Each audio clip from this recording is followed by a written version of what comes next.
Hello friends, नमस्कार दोस्तों। आज की इस वीडियो में हम लोग बात करेंगे डिजिटल फाइनेंशियल टूल्स के बारे में, जिससे रिलेटेड आजकल अलग अलग परीक्षाओं में बहुत ही ज़्यादा क्वेश्चंस पूछे जा रहे हैं। तो वीडियो बहुत ही खास होगा। वीडियो को बिना स्किप किए हुए पूरा लास्ट तक देखेंगे तो हम आशा करते हैं हमारा यह वीडियो आपको बहुत अच्छा लगेगा। तो चलिए बिना देर किए शुरू करते हैं आज की इस इंपॉर्टेंट वीडियो को। नमस्कार दोस्तों, मैं अभय पांडे सीसीआई एजुकेशन नगरा के इस डिजिटल क्लास में आप सभी का फिर से एक बार स्वागत करता हूं।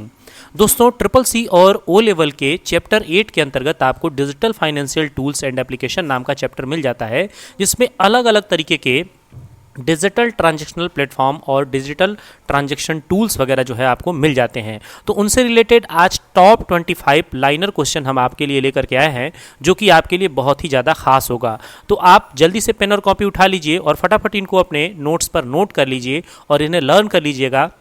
मैं आशा करता हूं कि आपको कम से कम 2 या 3 क्वेश्चन जो है आपको आसानी से तैयार हो जाएंगे। तो चलिए चलते हैं अपने सबसे पहले लाइनर पर। दोस्तों, यहाँ पर जो फर्स्ट लाइनर है वह टूल्स जो फाइनेंशियल सेक्टर में किए जाने वाले विभिन्न कार्यों जैसे cash deposit, balance enquiry, fund transfer and mini statement को डिजिटल रूप में करने में हमारी सहायता करता है, उसे डिजिटल फाइनेंशियल टूल्स कहते हैं। जी हाँ दोस्तों, डिजिटल फाइनेंशियल टूल्स जो होते हैं, जिनकी सहायता से आप आसानी के साथ अलग अलग प्रकार से बैलेंस इंक्वायरी करना, फंड ट्रांजैक्शन करना, मिनी स्टेटमेंट वगैरह निकालना और कैश को डिपॉजिट करना, ये सारा काम आप डिजिटल रूप में आसानी से कर सकते हैं। सेकंड, यहाँ पर लाइनर बहुत ही खास है, जो अलग अलग परीक्षाओं में कई बार रिपीट किया जा चुका है। दोस्तों, डिजिटल फाइनेंशियल सर्विस के मुख्य 3 घटक हैं, यानी कि इसके जो मेन कंपोनेंट्स हैं वो 3 हैं। कौन कौन से हैं? तो यहाँ पर लाइनर में नीचे लिखा हुआ है डिजिटल ट्रांजैक्शनल प्लेटफॉर्म, दूसरा है रिटेल एजेंट और तीसरा है डिवाइस। जी हाँ दोस्तों, ये तीनों के तीनों जो है वो डिजिटल फाइनेंशियल सर्विस में बहुत ही ज़्यादा यूज़ होते हैं। तो यहाँ पर जो है इन्हें आप आसानी से याद रखिएगा। अब चलते हैं हम अपने नेक्स्ट लाइनर पर। अगला जो लाइनर है वो है डिजिटल ट्रांजैक्शनल प्लेटफॉर्म यानी डीटीपी एक ऐसी सुविधा है जिसमें नकद धन का कोई योगदान नहीं होता। जी हाँ दोस्तों, अगर आप डिजिटल ट्रांजैक्शनल प्लेटफॉर्म के थ्रू फंड ट्रांजैक्शन करते हैं तो वहाँ आपके पास नकद धन का होना आवश्यक नहीं है। आप यहाँ पर केवल और केवल डिजिट का ट्रांजैक्शन करते हैं, यहाँ पर मेन पैसे की आपको ज़रूरत नहीं होती है। जबकि रिटेल एजेंट को डिजिटल डिवाइस से कनेक्ट करके कम्युनिकेशन कराता है। जी हाँ दोस्तों, रिटेल एजेंट जो होता है वो जितने भी डिजिटल डिवाइस होते हैं जिनसे कि फंड ट्रांजैक्शन करना है, उन्हें आपस में कनेक्ट करा करके और कम्युनिकेशन कराता है, ताकि आसानी के साथ जो है उसमें ट्रांजैक्शन किया जा सके। अगला जो हमारा लाइनर है वो है वह डिवाइस जो डाटा ट्रांसमिशन एंड पेमेंट के लिए प्रयोग किया जाता है, उसे हम डिजिटल डिवाइस कहते हैं। जी हाँ दोस्तों, डिजिटल डिवाइस वह होते हैं जो पेमेंट करने में हमारी हेल्प करते हैं और साथ ही साथ फंड ट्रांसफ़र में भी हमारी सहायता करते हैं। अब चलते हैं नेक्स्ट लाइनर पे। अगला जो लाइनर है वो है OTP से रिलेटेड। जी हाँ दोस्तों, OTP को कहते हैं वन टाइम पासवर्ड या फिर वन टाइम पिन। जी हाँ दोस्तों, ये दोनों के दोनों नाम जो है वो OTP के फुल फॉर्म है। अक्सर करके अलग अलग पूछा जाता है, ज़्यादातर फेमस इसका नाम है वन टाइम पासवर्ड। तो OTP डिजिटल डिवाइस पर एक पासवर्ड है जो एक लॉगिन सेक्शन तक प्रयोग किया जाता है। जी हाँ दोस्तों, OTP को केवल एक ही लॉगिन सेक्शन तक यूज़ किया जा सकता है और OTP कुछ देर बाद जो है वो निष्क्रिय हो जाता है। अब चलते हैं आगे। OTP मिनिमम 1 मिनट तक वैलिड होता है। जी हाँ दोस्तों, 1 मिनट तक OTP जो है वो वैलिड होता है, जबकि मैक्सिमम सर्विस प्रोवाइडर पर निर्भर करता है। जी हाँ दोस्तों, जो भी सर्विस प्रोवाइडर है जो OTP आपको प्रदान कर रहा है उस पर निर्भर करता है कि वो अपने OTP को कितने देर तक एक्टिव रखता है। बैंक जो होते हैं वो बहुत ही कम समय आपको प्रदान करते हैं। अब चलते हैं नेक्स्ट लाइनर पर। डिजी लॉकर, जिसे डिजिटल लॉकर कहा जाता है, डिजी लॉकर पर OTP मैक्सिमम 10 मिनट तक वैलिड होता है। जी हाँ दोस्तों, जो डिजिटल लॉकर डिजी लॉकर है, इन पर 10 मिनट तक आपका OTP जो है वो वैलिड होगा और उसके बाद से वो इनवैलिड हो जाएगा। दोस्तों, OTP की बात बताएं तो OTP पर अगर आप चाहते हैं तो अलग अलग तरह के डायनामिक नंबर्स देख सकते हैं। इस पर अल्फ़ा न्यूमेरिक और नंबर्स वगैरह देखने को आपको मिलता है। जबकि डिजिटल लॉकर जो है इस पर आप 1 GB तक डेटा स्टोर कर सकते हैं, जिस पर खाता बनाने के लिए आपके पास आधार कार्ड का होना आवश्यक है। अब चलते हैं नेक्स्ट लाइनर पे। दोस्तों, यहाँ पर जो लाइनर 9 है उसमें लिखा है नेटवर्क जो सर्वर होता है वह एल्गोरिदम का यूज़ करके ओटीपी को हर बार बदल देता है। जी हाँ दोस्तों, ओटीपी जो होता है वो डायनामिक होता है और जो नेटवर्क का सर्वर एल्गोरिदम होता है उसे बार बार चेंज कर देता है। अब जितनी बार भी ओटीपी देखेंगे हर बार आपका ओटीपी जो है वो अलग अलग आपको प्राप्त होगा। अगला जो लाइनर है वो है OTP system security, website security and transaction security इत्यादि के लिए प्रयोग किया जाता है। जो भी दोस्तों सिक्योरिटी से रिलेटेड बातें होती हैं उन सभी के लिए ओटीपी को यूज़ किया जाता है। ओटीपी जो है अलग अलग तरह की सिक्योरिटी आपको, चाहे वो सिस्टम से रिलेटेड हो, वेबसाइट से रिलेटेड हो या जो आप फंड ट्रांजेक्शन करते हैं उनसे रिलेटेड जो हो, उन पर आपको मिल जाता है। अब चलते हैं नेक्स्ट लाइनर पे। दोस्तों यहाँ पर अगला जो लाइनर है वो है ओटीपी न्यूमेरिक और alpha numeric and case sensitive होता है। जी हाँ दोस्तों, ओटीपी जो होता है वो या तो केवल नंबर्स में हो सकते हैं या अल्फा न्यूमेरिक हो सकता है और साथ ही साथ ये केस सेंसिटिव होता है, यानी कि जिस केस में आपको वह ओटीपी शो होगा आपको वही केस जो है अपने इनपुट करने होंगे, तभी जा कर के वह ऑथेंटिकेशन का काम करेगा।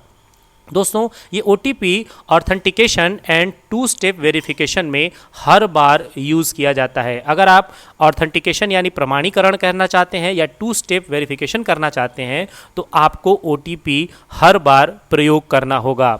अब next liner, OTP static password की कमियों को दूर करने के लिए एक डायनामिक पासवर्ड है। जी हाँ दोस्तों, ये बहुत ही इंपॉर्टेंट लाइनर है, इसे तो आप लोग ज़रूर याद रखिएगा। OTP जो होता है जितने भी स्टैटिक पासवर्ड होते हैं उनकी कमियों को दूर करने के लिए यूज़ करता है। दोस्तों जैसे कि हम इसे थोड़ा सा समझ लेते हैं। जैसे मान लेते हैं कि आपने जीमेल पर कोई अकाउंट बनाया और उस पर आपने जो पासवर्ड रखा है वो पासवर्ड आपका स्टैटिक पासवर्ड होगा, क्योंकि वह पासवर्ड आप हर दिन हर बार नहीं चेंज करते हैं।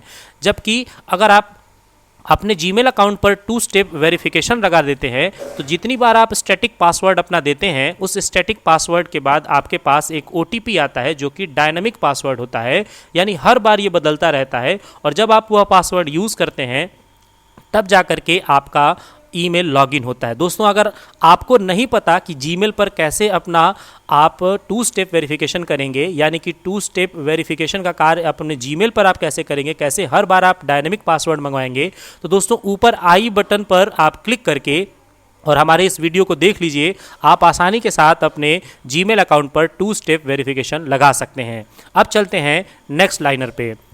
दोस्तों हमारा जो अगला लाइनर है वो है QR से रिलेटेड। जी हाँ दोस्तों, QR यानी कि क्विक रिस्पॉन्स, यह एक ऐसा कोड होता है, एक प्रकार का कोड है जिसमें मैट्रिक्स बार एंड यहाँ पर 2 डायमेंशनल कोड होता है। जी हाँ दोस्तों, ये जो QR कोड होता है यह एक प्रकार का मैट्रिक्स बार कोड होता है और 2 डायमेंशनल यानी 2D कोड होता है, जिसे पहली बार 1994 में जापान के मोटर वाहन उद्योग के लिए बनाया गया था। जी हाँ दोस्तों, सबसे पहली बार जापान में इसको यूज़ किया गया था 1994 के अंतर्गत और इसे कहते हैं QR यानी कि क्विक रिस्पॉन्स कोड।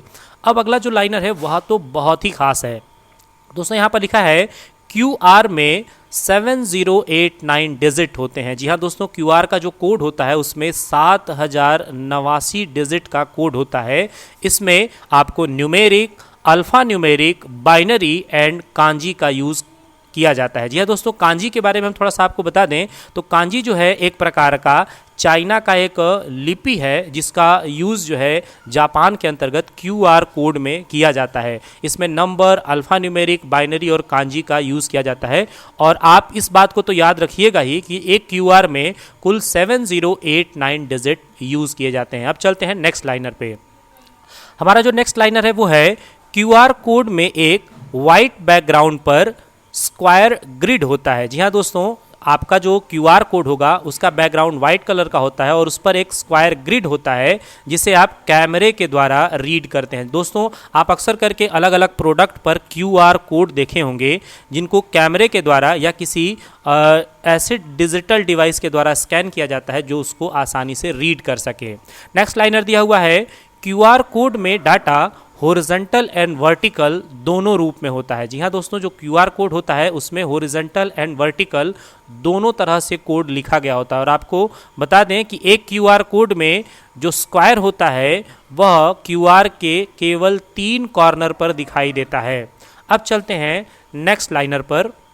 जिसमें यूपीआई की बात की जा रही है। जी हाँ दोस्तों, यूपीआई यानी कि यूनिफाइड पेमेंट इंटरफेस एक ऐसी प्रणाली है जिसके द्वारा मल्टीपल बैंक अकाउंट को एक सिंगल मोबाइल द्वारा नियंत्रित किया जा सकता है। जी हाँ दोस्तों, अगर आपके पास बहुत सारे बैंक खाते हैं और आप उनको किसी एक ऐप के द्वारा अपने एक मोबाइल से यूज़ करना चाहते हैं तो आप यूपीआई का यानी कि यूनिफाइड पेमेंट इंटरफेस का यूज़ कर सकते हैं। अब चलते हैं नेक्स्ट लाइनर की तरफ।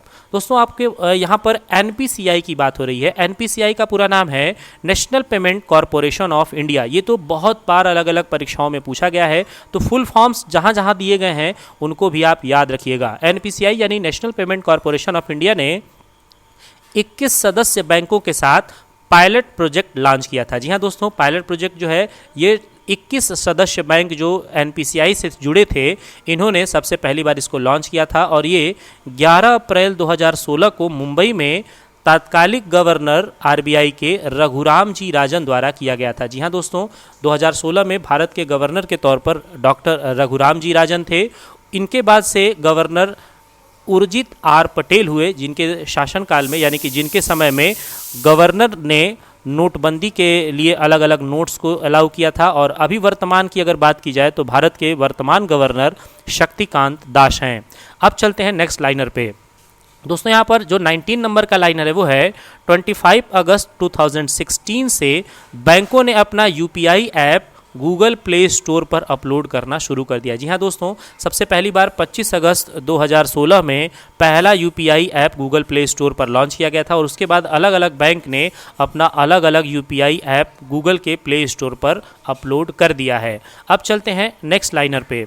यहाँ यूपीआई की बात करें तो यूपीआई एक IMPS यानी इमीडिएट पेमेंट सर्विस का एडवांस वर्जन है। जी हाँ दोस्तों, यूपीआई जो है वो IMPS का एक एडवांस वर्जन है जो एम पिन यानी mobile banking personal identification number के द्वारा पेमेंट को प्रमाणीकृत करता है। जी हाँ दोस्तों, जब आप यूपीआई के थ्रू ट्रांजैक्शन करते हैं तो आपको एक एम पिन की आवश्यकता होती है और जब आप एम पिन यूज़ करते हैं तभी आपका पेमेंट होता है। दोस्तों, यह जो एम पिन होता है ये मोबाइल बैंकिंग के लिए आपके पास पर्सनल आइडेंटिफिकेशन नंबर होता है जो कि बिल्कुल यूनिक रखा जाता है।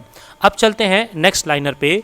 यूपीआई से fund transfer online and offline दोनों तरह से हो सकता है। जी हाँ दोस्तों, अगर यूपीआई के थ्रू आप फंड ट्रांसफ़र करना चाहते हैं तो ऑनलाइन एंड ऑफलाइन आप दोनों तरह से कर सकते हैं। आपको हर बार इंटरनेट की आवश्यकता नहीं होगी। नेक्स्ट लाइनर यहाँ दिया हुआ है यूपीआई 24/7 कार्य करता है। जी हाँ दोस्तों, यूपीआई से आप कभी भी दिनों रात आप इसे यूज़ कर सकते हैं।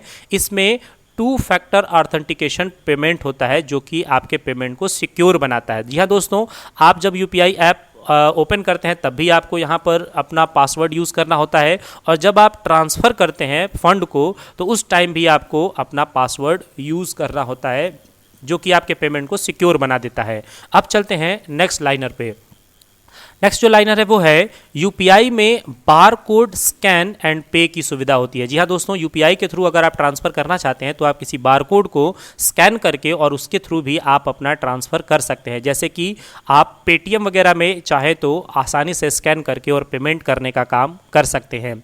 यूपीआई के लिए यूज़र एक virtual ID and password generate करता है और उस पर अपने खाते को लिंक करता है। जी हाँ दोस्तों, जब आप यूपीआई पर अपना यूज़र अकाउंट बनाने जाएंगे तो आपको अपनी एक वर्चुअल आईडी बनानी होगी और उसके लिए आपको अपना एक पासवर्ड जनरेट करना होगा और उसके बाद आप अपने खाते को वहाँ से लिंक कर सकते हैं। इसके बाद आप जब चाहे तब ट्रांजैक्शन कर सकते हैं। यूपीआई में प्रत्येक ट्रांजैक्शन पर अपना एम पिन प्रयोग करना होता है। जी हाँ दोस्तों, यूपीआई में आप जितनी बार ट्रांजैक्शन करेंगे उतनी बार आपको अपने मोबाइल बैंकिंग का पर्सनल आइडेंटिफिकेशन नंबर यूज़ करना होगा। तो दोस्तों, ये जो रहे हमारे 25 के 25 लाइनर। हम आशा करते हैं कि आपको हमारा यह वीडियो अच्छा लगा होगा। वीडियो अच्छा लगा होगा तो इसको लाइक करिएगा, अपने दोस्तों में शेयर करिएगा और ज़्यादा से ज़्यादा कमेंट करिएगा ताकि इसका जो नेक्स्ट पार्ट है हम जल्दी से आपके लिए लेकर के आएँ। और हमारे चैनल पर नए होंगे तो रेड कलर के बटन को प्रेस करके चैनल को सब्सक्राइब करिएगा और बेल आइकन प्रेस करना आपको नहीं भूलना है ताकि नए वीडियो का नोटिफिकेशन आपको समय पर मिलता रहे।